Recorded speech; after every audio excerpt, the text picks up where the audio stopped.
girl was talking to me, and then she asked the question, Mom, is it a crime to be a girl? And I was like, where is that coming from? But I gave her an answer, and I said, no, it's not a crime to be a girl. He said, then why is it that a lot of bad things happens to girls?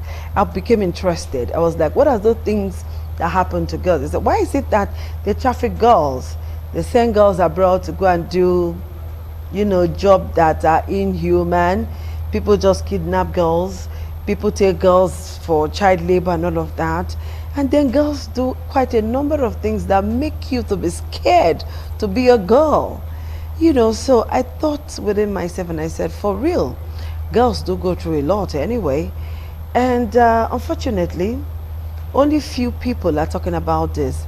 Even some parents are culprits. Yes, they do stuff to their girl child that you begin to wonder, is this woman the true mother of this girl? A lot of things does happen. So today on the program Woman to Woman, we shall be looking at the girl child as a human being and quite a number of things that bedevils the girl child. And I have with me in the studio Doris Oyinyechi. She is the head of an NGO and they deal with girls and all of that. Remind me of the name of that NGO again, Doris. Society for Empowered Youth Development. Okay, so that's where she belongs to, and she is the a vision bearer of that NGO, and they have been doing quite a number of things when it comes to girl issues. So today we'll start with the issue of trafficking. You know, it's not news that girls are being trafficked day in, day out to other African countries or even abroad for, of course, we know what they go there to do. Either they go there to exploit them, definitely. They use them as child laborers. They use them as child commercial sex workers.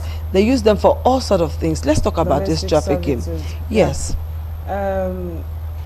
Let me start by reminding us what human trafficking is all about. Human trafficking involves recruitment, harboring and or exercising control over a movement of a person through in order to exploit that person through sexual exploitation or forced labor.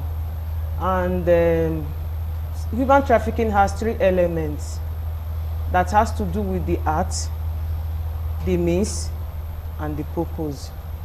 The art here, as I said, it involves transportation, recruitment, you know.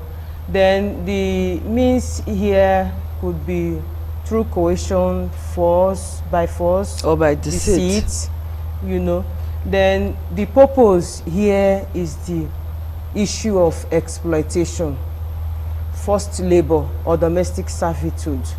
So it's a social menace, and it can also it is seen as a modern day slavery. And this art is something that has been abolished in the Western world, in the US, in the UK and France. They have why is it thriving in Africa?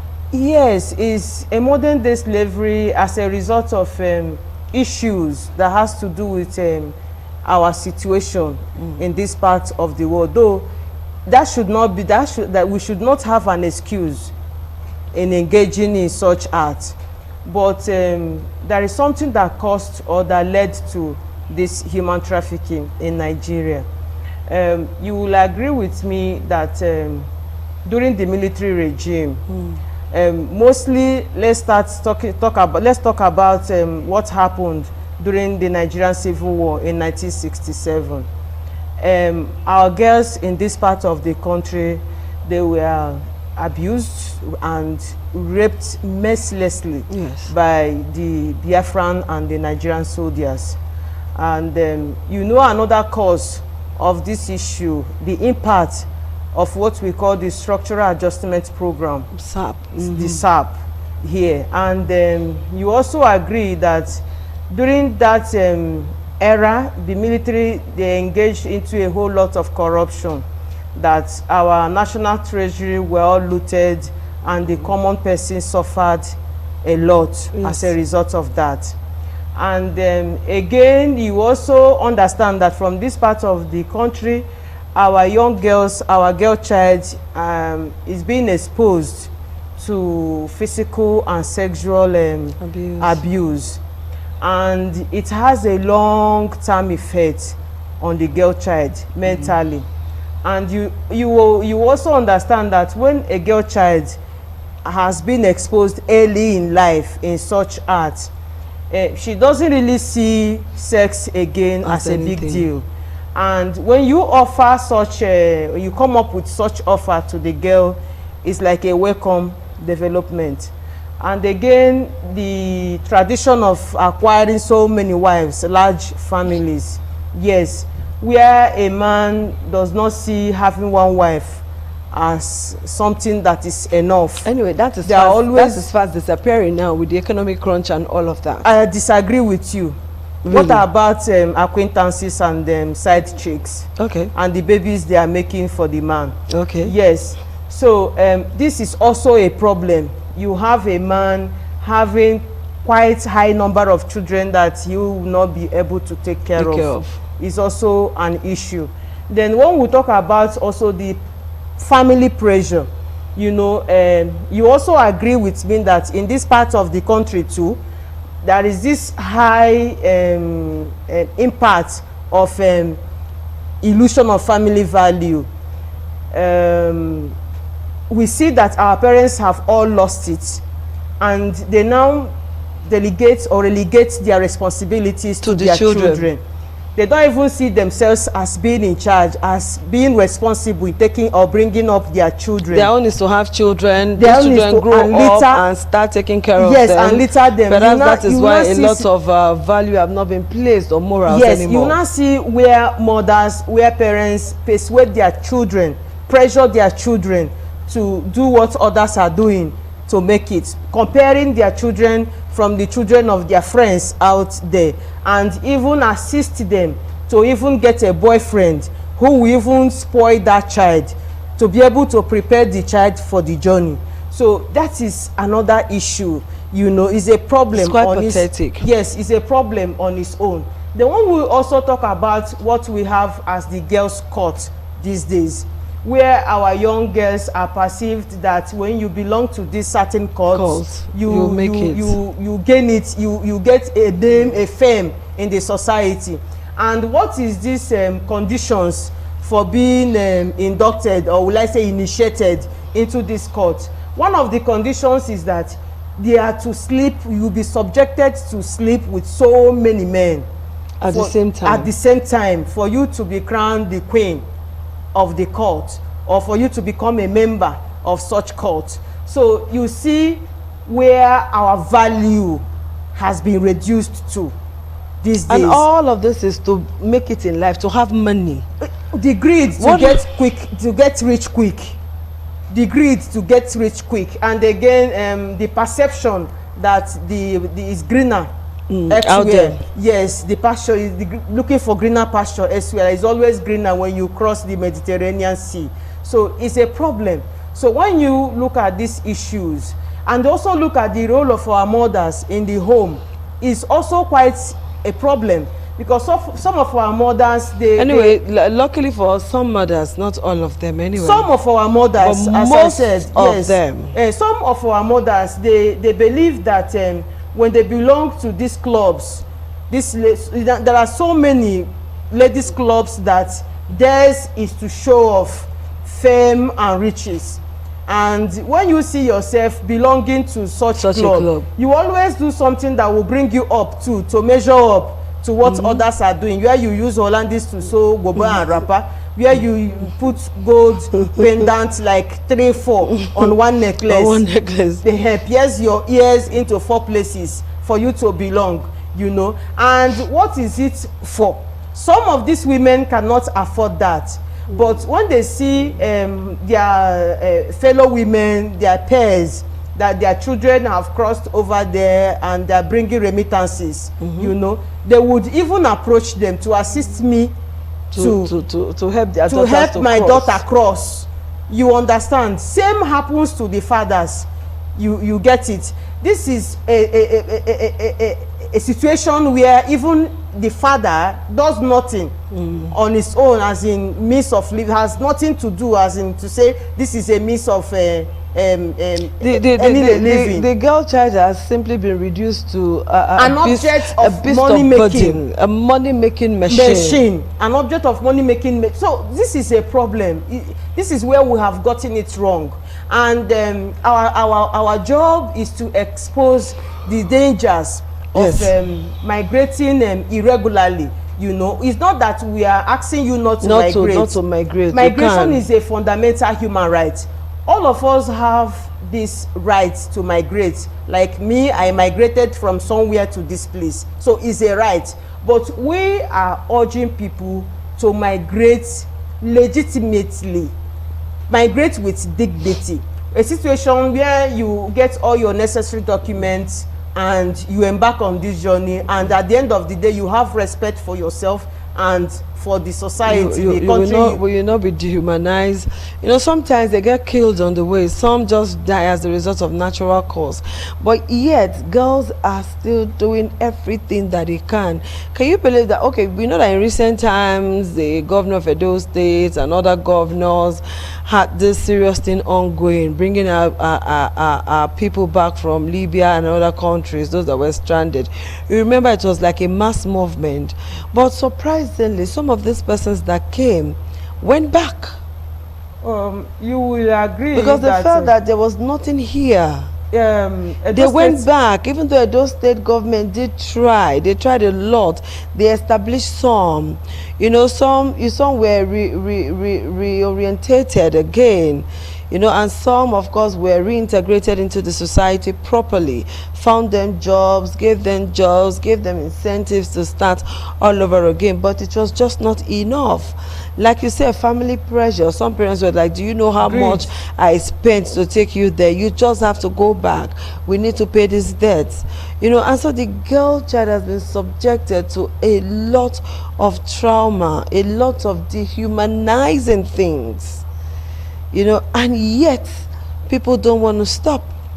Okay, you know that this issue of trafficking in persons and forced migration has what we call the push and the pull factor. When we dig into the push factor, you will see that the economy is not favorable enough. The government as a whole have not done enough for its citizens. But you also understand that there is no perfect government anywhere in the world. And that is where we begin to change our mindsets. This is where we begin to have this reorientation that we can do it. Yes. It is greener in this country. It has not gotten to the stage that we have to risk our life for the sake that we want to cross to the other side. You know, and you also understand that Edo State government has done a whole quite lot in this fight against human trafficking. In 2018, Governor Godwin Obaseki came up with Edo State Trafficking in Person Prohibition Act 2018. And this law is so tough. It spells out a whole lot with stiffer punishments, you know. But the issue myself I see that is also giving me concern is the slow justice system we have in Nigeria. Our justice system is not giving me joy at all, because I love to see a situation where these traffickers will be brought to book. A whole quite number of them will be brought to book. Not only traffickers across Nigeria, but there are still internal trafficking happening that we should also open our eyes to see. Because I see that in some brothels here in Nigeria, you see young girls, underage young girls. Some of them are from Cross River State. In fact, scattered across the country. You know, you see them in brothels, working, sleeping with different men, doing jobs that... Is this a fact or something that you heard? It's a fact. Go to brothels, you know, I don't know, there are ways we get our information from these girls. As NGOs? Yes, as NGOs. Talk to some of them. You will understand what I'm telling you. That is not only in Libya or Mali that girls are being trafficked to. They you are understand? trafficked even within it is the still nation. within the nation. What about those who rent children to do street begging? What about those ones? They are still internal trafficking. You understand me? So this is a problem that we all need to look into. All hands must be on deck, because I see the fight as a collective responsibility. The government cannot do it alone. Yes, collective responsibility, but it needs to start from the home. If the orientation of a home is changed, if the orientation of a home is looked into, I think this will change. Where a girl asks, I've heard where, or I have actually seen where a young girl of about 10, under 15, asked for sanitary towel, and the mother was like, you don't know what your maid do to get sanitary towel. You're asking me for sanitary towel. And I was like, is this girl working? A secondary school student, is she working? Why would the mother talk like this? And a lot of mothers do this. Don't you know what your mates do to make money? At this age, your mates are feeding their parents, not the other way around. Now you want me to buy you sanitary towels. Okay, stay there. Allow it leak all over your body. I was so ashamed of that woman. That is small. Some and then tomorrow, and then tomorrow, that girl is meeting one brother, one uncle at the corner, and all hell will now be let loose. Who caused it? The mom, for goodness sake. You can't be too poor not to be able to get sanitary towel for your kids. If you cannot, do something. Improvise. So that girl will be happy. But it's just that these parents don't even talk about morals to their kids. Not at all. What they talk about is your mates. Not at all. In fact, that's morals. You know, see, all what we talk here, whether it's greed or whatever, it begins from the home. When the home is right, when the foundation is strong, I don't think something of this nature in the society will come up. Because I have seen a situation whereby you are talking about sanitary pad. See the situation where a girl shared testimony that the mother encouraged her to have a boyfriend early to prepare her for the journey. So what are we talking about? What journey? Journey into prostitution abroad. So that is disheartening. That is where I said we really need to go back to the drawing board. Our value system, we need to do something to it, and it's not government alone that can do that. Me and you, that is the essence why we are here. I'm just wondering why people talk about government. You have a girl child. Is it the government that will come and train your girl child for you? Not at all. Is it the government that will come and preach you know, some kind of things like as ordinary as sex education? A lot of parents don't discuss it with their kids. They just cannot discuss it with their kids, but you want your kid to go and prostitute from abroad. And this, you know, see your friend's cliche, you know, that thing is I don't know, it makes me so angry. To that of their friends. It makes me so angry. You see some girls hawking, the other day some girls were hawking fish, and one of them say that it's just a matter of time. Oh, once this koro is over now, I don't go. I was like, where you they go? And she laughed and said, Auntie, no, it's coronavirus, so it's coronavirus. By now, I know where I for day, you know. I was so ashamed. I was to buy fish from her, you know. I got so disgusted that I just drove off. You know, I didn't know what to say because her mind was already formed. Now, drive around the city of Benin in the evenings, you see underage girls prostituting. Of course, it's painful. You see girls with flat chests. They don't even have. Enough. In fact, the breast is just coming out. You will see it on their faces. You will know that these girls are underage. But unfortunately, it's even their father's age mates that patronize them. And these are the same men that have kids in their homes. Just drive around Benin City in the night and see what is happening. And I usually say to myself, where are their parents? It's a rotten value system. Where are their parents? Exactly what are we looking for? Are you saying these little girls will go outside at night? Hustle, that's what they call it. That is the right They go and hustle. They bring money home, and the parents will be so comfortable to eat from that money. You will cook and eat from that money. Doris, I don't know what the system is turning into. It's greed and collapse of our value system. I keep saying it. We have to go back to the drawing board. There are those, me and you, the way you were brought up then, and myself, the way I was taught, the way I was coached to come up as a child. I don't think such thing happens anymore. And these days you will see young children. Can we even talk about what is happening in the internet? And this is also the internet that is also used to recruit these young girls and to spread lies. You know, traffickers use it as an avenue for recruitment. They also use it as an avenue to spread lies.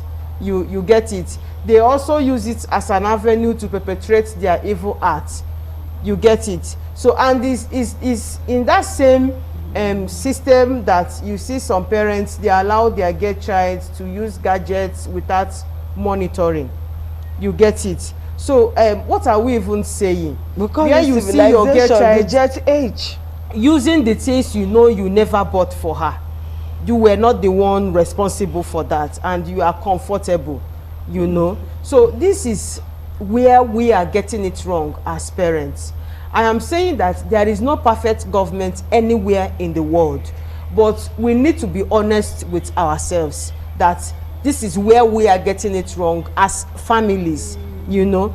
This is also a system where mothers, because I keep mentioning mothers because I see that when you train us, you give us the right orientation, you give us the right capacity building, we can train a nation, you know. So that's why I keep hammering on women, because we have this burden is on us. We have a whole lot to do to put things right, because these girls but how many women have time for that? Look at it these days. You and I grew up having our parents work as teachers, as nurses. They have regimented time. You know that between these hours and that hour, mommy is at home. Most of our mothers worked from the home. All right, and most of them were usually seamstress, tailor, you name it. But things have changed. All right, we have people like Okonjo-Iweala. Every girl is aspiring to be like Okonjo-Iweala. We had Cecilia Ibru. Every girl wants to be like that. We had Dora Akunyili. Every girl wants to be at the helm of affairs. Talk to a young girl today. A young girl wants to be a president. No young girl wants to be a seamstress. A young girl wants to be a chief medical director of a hospital. A young girl wants to be a principal partner in a law firm. A young girl wants to she wants to fly high. She wants to be a pilot. She wants to be an engineer. You cannot fault that. You know, you just cannot fault that. But unfortunately, parents today don't have that time. I've been away from home since morning, you know, and I may not close from work until late, maybe 9, 10 thereabouts. You understand? Our kids are left with caregivers or relations and all of that. What time do we have to mold our kids? What time do you have? You come back, you are tired. Some persons work every day of the week. But as you work, your type will not be the one to tell your child, to compare your child who asks you for a sanitary pad to go out there and look for it. No, God forbid that I do that. You see, you are here, you are working. God have a way of paying us back in all what we do, and our kids are watching to take after us. Yes, you get it. If you had not seen your parents struggling, I don't think you will see it as an issue to go to work. But you agree with me that even those mothers who don't do anything at home, they are the ones don't even have time to they are the ones that their kids spoil before their very eyes. They even help assist their children to spoil.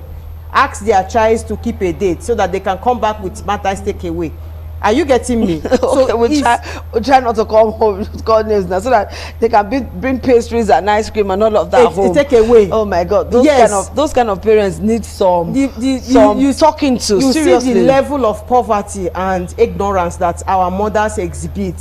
Mothers of these days, some mothers of these days exhibit at home. So what's the way forward, Doris? Because girls are into cultism, into prostitution, into drugs. The shisha thing, little girls of 10, I saw some pictures of girls like JS3 children taking shisha. I saw it, I watched it. I was like, what is happening? with school uniforms. How did we get to this point?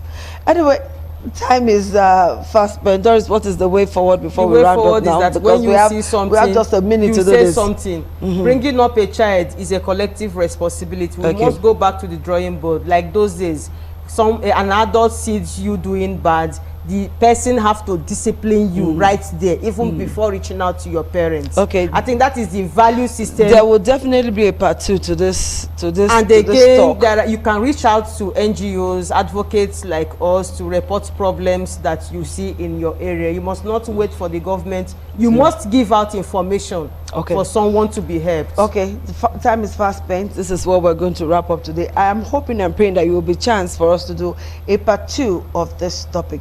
Thank you everyone for being part of the show today.